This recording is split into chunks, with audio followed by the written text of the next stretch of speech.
Then, the new rules of the road when it comes to DWI and what to do if you've had too much to drink. We'll talk with Kurt Erickson of the Washington Regional Alcohol Program. From News Channel 8, this is News Talk with Bruce DuPoit.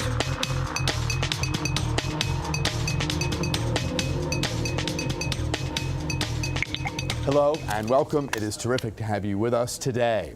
Should Virginia build a new parkway between Interstate 66 in Prince William and Route 50 near Dulles Airport in Loudoun County?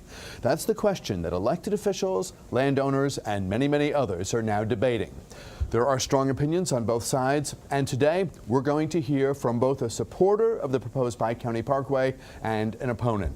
Joining us now here in the studio, State Delegate Tim Hugo and Bob Chase. Mr. Chase is with the Northern Virginia Transportation Alliance. Mr. Hugo represents Fairfax and Prince William in Richmond. It is good to have you both with us. Thanks very much for coming in. Give us briefly, Bob Chase, some of, and I say some of, because we got time here, so we'll be able to get into this in quite a bit of detail. Give us a couple of the reasons why the Commonwealth of Virginia should move forward with what's being called the Bi-County Parkway. Well, the road has been studied for decades. Republican administrations, Democratic administrations, every study has documented the need for this facility. It's on local plans. Both counties have supported it. It's on the COG's regional plan, it's on the state's plan. The state has designated this a corridor of statewide significance. Every study done, every indication is that the need for this is well documented. Numerous alternatives have been evaluated. And it's the purple squiggle on the map, correct? Yes, it is. It's the purple line due north-south, connecting an area very close to Dulles with Right. What part of Prince William? Well, northern Prince William County, Northern but that Prince William. corridor, as you can see on the map, extends all the way down to 95, and it goes up ultimately to Route 7. So it is a north-south corridor.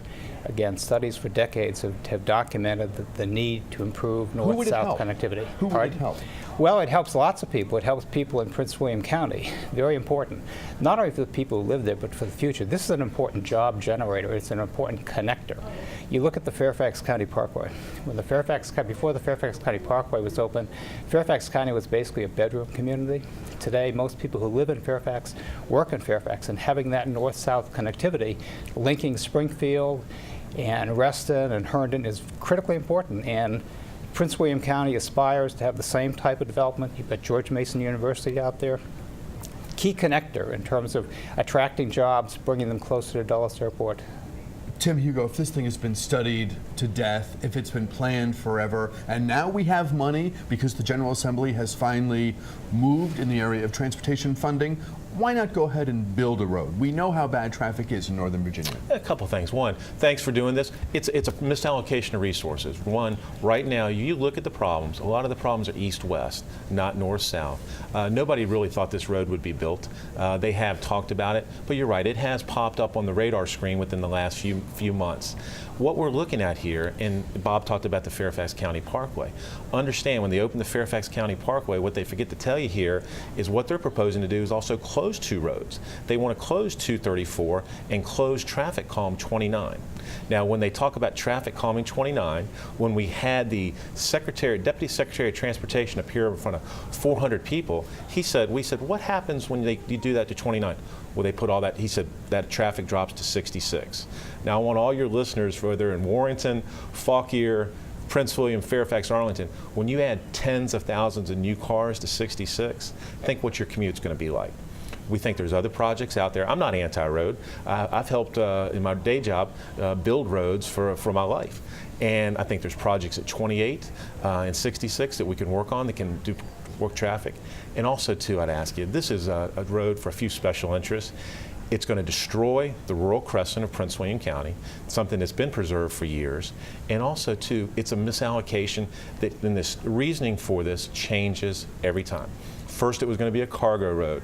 Then it was going to be to help move people. Now they're saying, oh, we're not even closing 29 and 234. We're just kind of moving it. The rationale each year changes, each month changes, and I think we need to stop, take transparency. Congressman Wolf wrote, hey, let's have some transparency. Let's slow down and look at why we're doing this. Let's give Bob Chase a chance to weigh in on some of the specific objections you and others have raised. The notion that our problem is east-west, some people might say from the outer suburbs to the inner suburbs and the district. To the extent that this is a north-south road in a world that has an east-west problem, what are we doing here in terms of mitigating the traffic that people face every day? Well, what this road is about is restoring balance to the transportation system. One of the reasons that traffic is east-west is because of where the current location of jobs are. One of the things that this road does, it would generate more jobs in Prince William County so that more people who live in Prince William County can work there. Also, more people who come in on I-66 rather than continuing in can get off on this road, go north or south, north to Dulles, south to future job centers in Prince William County. So it's about creating balance. So this really does, and also helps 95 on the southern end of 234 by taking some of the traffic off of that, moving it north-south. So you need a transportation grid, and this is a critical piece of that grid to balance off the network. Is there something to be said for shifting jobs closer to where people live so that not everyone is having to get to Tysons, to Arlington, to Crystal City, or the District of Columbia? Well, I think we can do a lot of that's happening right now through telework. People are starting to do that more and more. But what we need to think about, just what he talked about. You think telework in the near future has the has the potential to engage the numbers of people that we need to see an appreciable difference? Absolutely. And think about it. Jerry Connolly, Congressman Wolf, a lot of people are working on this. But what people need to think about, just what he's talking about, we are going to exacerbate your commute on 66. If you live from Warrenton to Arlington, this is a congestion nightmare waiting to be created. And that's the problem we have, because they're not just building one road, they're closing two. And that is incredibly problematic. Bob? Well, they're not closing two. Route 29 remains open. The Secretary of Transportation has said that. He said that to Delegate Hugo in public. They've said they don't close 29 for the Bi-County Parkway. As a matter of fact, 29 is probably going to carry, when you close 234, 29 will carry more traffic because most likely when they close 234, they're going to remove the traffic light at that intersection, which is a huge bottleneck in terms of people moving on 29 through the park. So actually, if this happens, you will have better traffic flow on 29, and 29 will be a more attractive alternative to 66 for a lot of people. What kind of, I think people really need to read the programmatic agreement being signed by the Park Service and by the VDOT. And what it says is we're going to traffic calm 29. When you traffic calm 29, and the Secretary's office came in and said, what does that mean, traffic calm? We're going to put basically speed bumps, patiently try to get people onto 66. The Deputy Secretary came in front of 400 people and said, we are going to move people off 29 to 66. The agreement says... Because Bob Chase is saying speed humps is not... The agreement says we are going to traffic calm 29.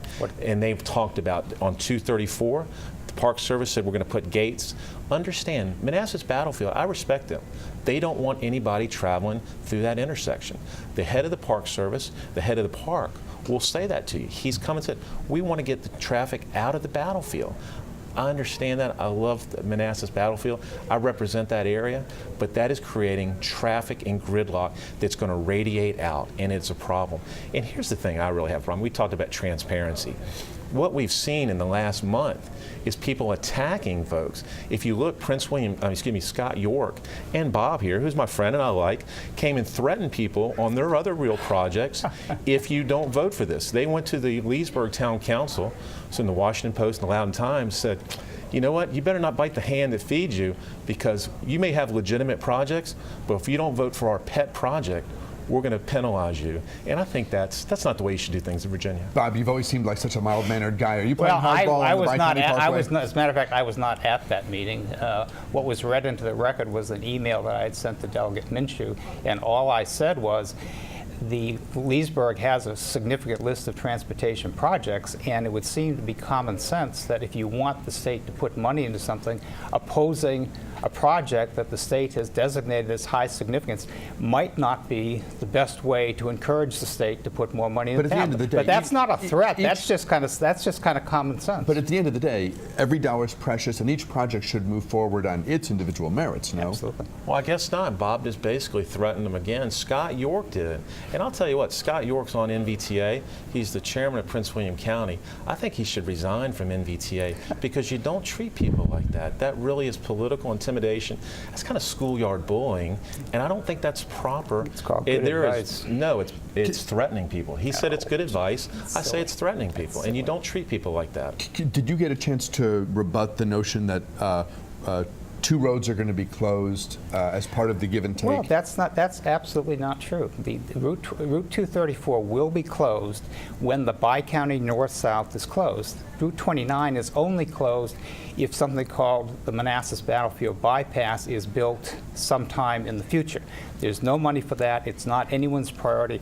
The odds of that ever happening are quite remote. So is that a red herring being thrown in to muddy the waters But here's here? the thing on Route 234. VDOT doesn't want to close Route 234.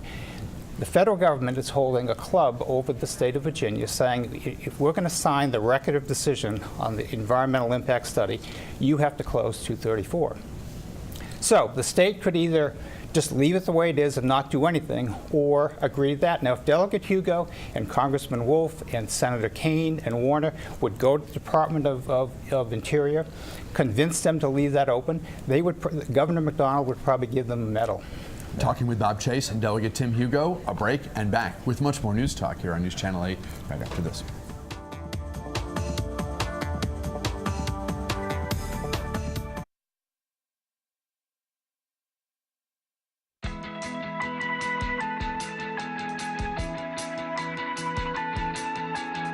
When it comes to family fun, this is total immersion. Great Wolf Lodge, everybody in.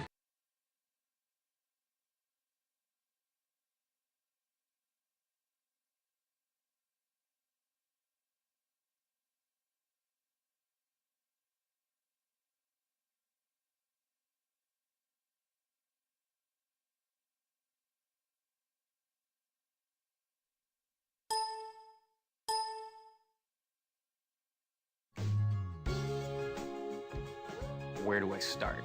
Will he ask me in public? How much do I spend? Will I cry? Get all the help you need to find the perfect ring for her. Engage an expert at Helzberg Diamonds.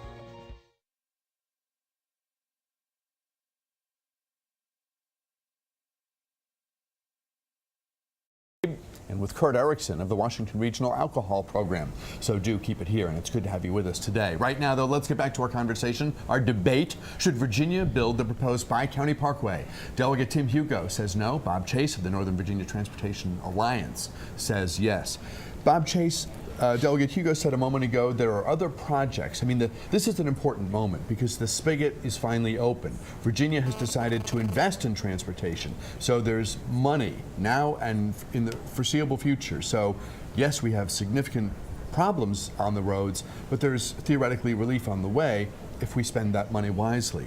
Delegate Hugo says there are other projects that could provide relief that would do more than the proposed bi-county parkway. Is he right?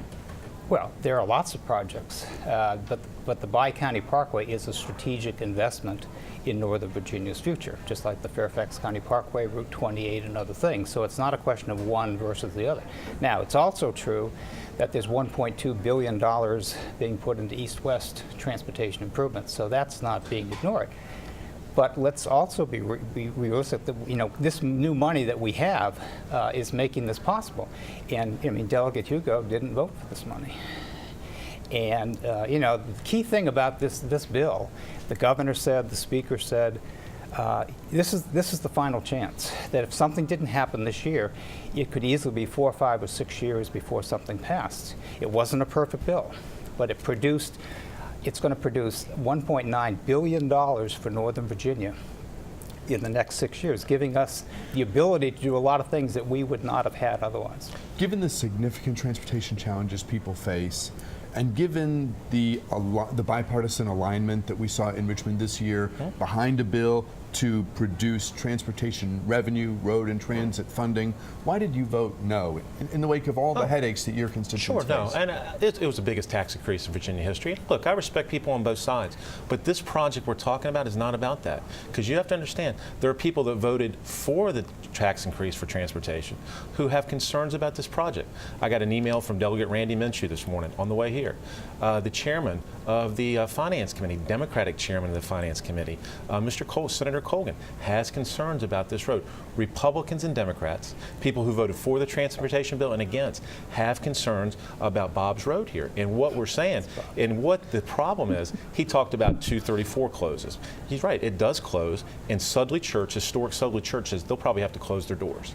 And understand, Bob even admitted it. He said they do have a plan to close 29. They traffic calm it first, driving the traffic to 66, exacerbating everybody's commute from Warrenton to Arlington, and then they close it. But going back to your question about the projects, briefly, we really have a project on 28 and 66. It is identified as the biggest project we need in Northern Virginia on the 66 corridor. And because they're sucking money to this other project, they haven't even done the land allocation, trying to acquisition on this. Well, again, if we hadn't have passed this bill, we wouldn't have had money for 66 and 28. But there is $50 million the state has put on it this year to start that. They have more money in the pipeline. And again, $60 million in regional money this year is going to 28 for improvements. So that is huge. You can talk about there are other things we need to do, but the Secretary of Transportation said in 3 years we're out of state construction money. Without this bill, none of these things would have moved forward. I have 1 minute left. I'm going to give you each 30 seconds. It's a follow-up to a comment you made earlier, Delegate. You said this road is being built for special interests. Whom? I think some of Bob's developer friends, and I understand that. Look, some of them are my friends. They're good people. I agree with them on a lot of issues. This one, they're just wrong. It's going to exacerbate your commute on 66. It's going to exacerbate traffic in Prince William and Loudoun. It's going to kill the rural crescent. And Bruce, how many times have you ever seen 700 people show up against a project? People don't want this road. Is this a special interest special? Absolutely. Well, the special interest here is the public. It's the people who live in Prince William and Loudoun County who want jobs closer to where they live. 700 people showed up in two communities with a combined population of 800,000 people. That's a fraction of 1%. I'm sorry, but that does not represent a majority or public sentiment as a whole. Bob Chase is with the Northern Virginia Transportation Alliance. Tim Hugo represents Prince William and Fairfax in Richmond. Thank you both for being here. Great conversation. I know we'll be revisiting this issue. In fact, we'll be revisiting this issue later this hour. Thank you both for your time. Have a great holiday. Back with much more News Talk right after this.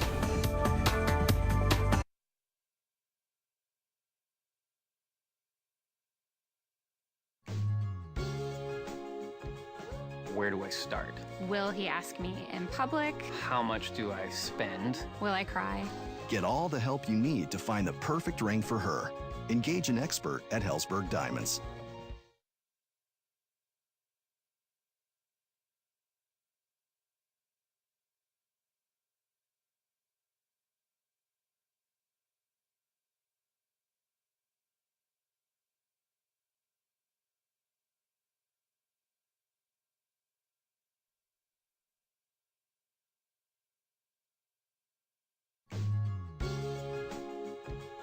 Where do I start?